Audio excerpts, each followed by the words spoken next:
Welcome back, 3D students. In this video, we're going to create some other types of windows. We're going to create some arched windows, and we can use the same technique to create doors. Now, we're not going to create them by extruding anything on the mesh here. We're going to create a separate object, and I'll show you how to do that in just a second.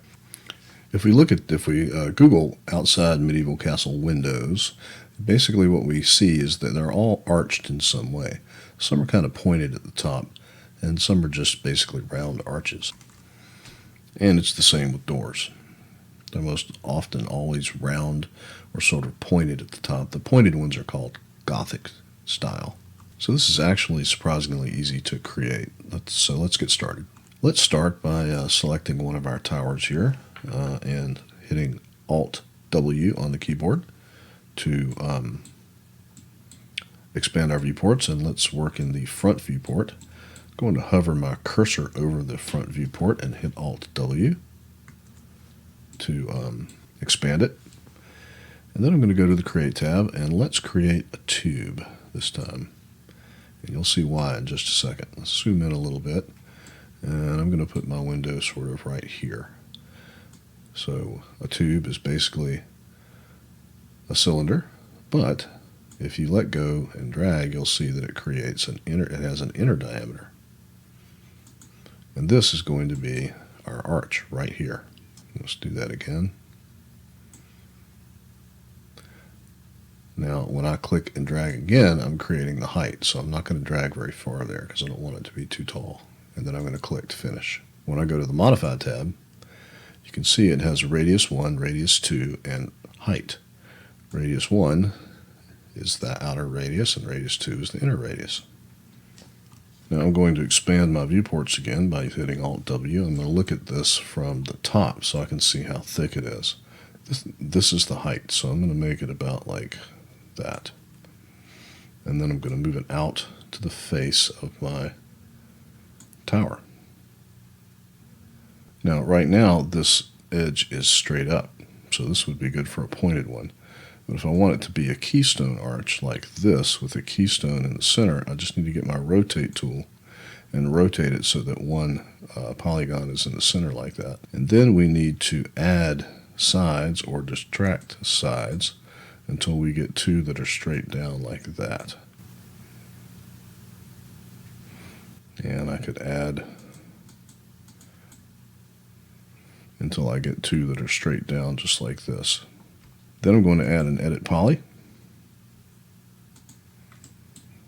I'm going to go to polygon mode, and we're going to delete the bottom half of that tube.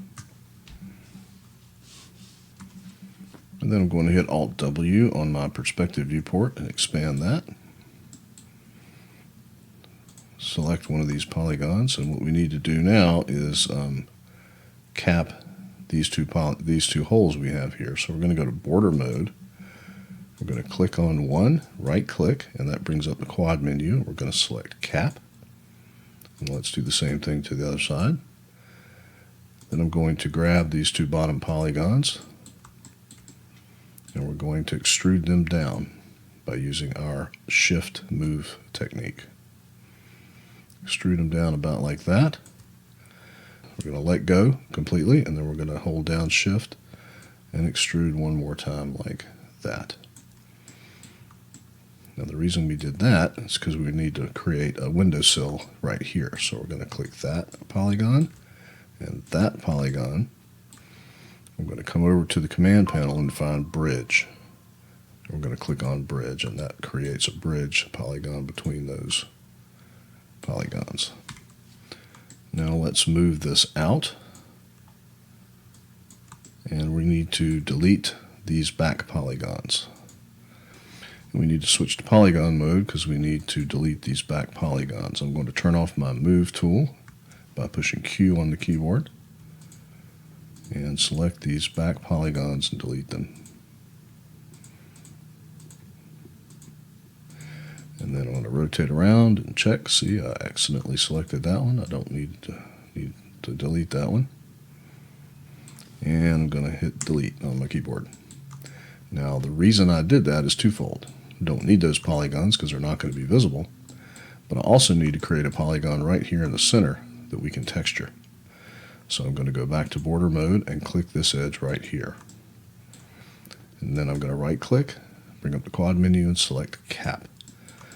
Now the reason I had to delete these polygons is because it wouldn't let me do that if that was a corner edge. It would only let me do it if it was open like that. Okay, so let's turn off border mode and get the move tool and move this back into place. Now the only problem with this now is that our textured window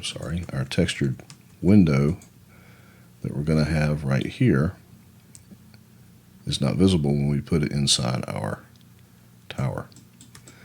So what we're going to have to do there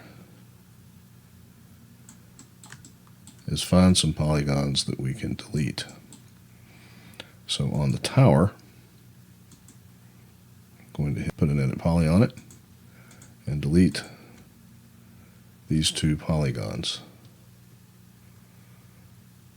Actually, you know what? I think I'm going to get Swift Loop up here in the modeling ribbon, and I'm going to put a new edge right there so that I don't have to move this edge up. Turn off Swift Loop, and then I'm going to select these two polygons and delete them. And now my window is visible. I might need to take these vertices and move them over just a little bit, just to help opening stay as visible as possible.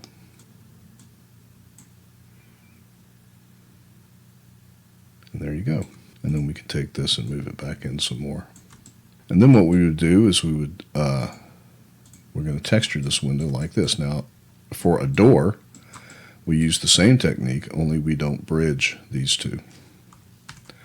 To make a pointy topped Gothic style window or door, we would simply create a tube and leave one edge up like this and put the right number of, give it the right number of sides so that we have two that are down, and do the exact same thing that we did before.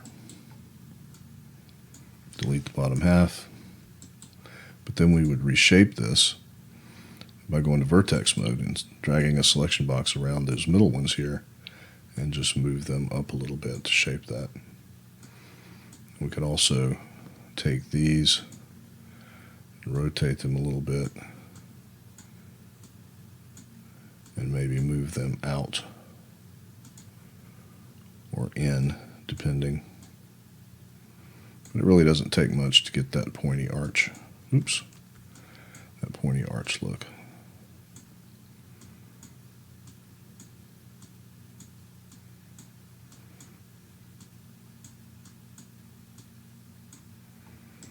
And then extrude that down and bridge it just like we did this one.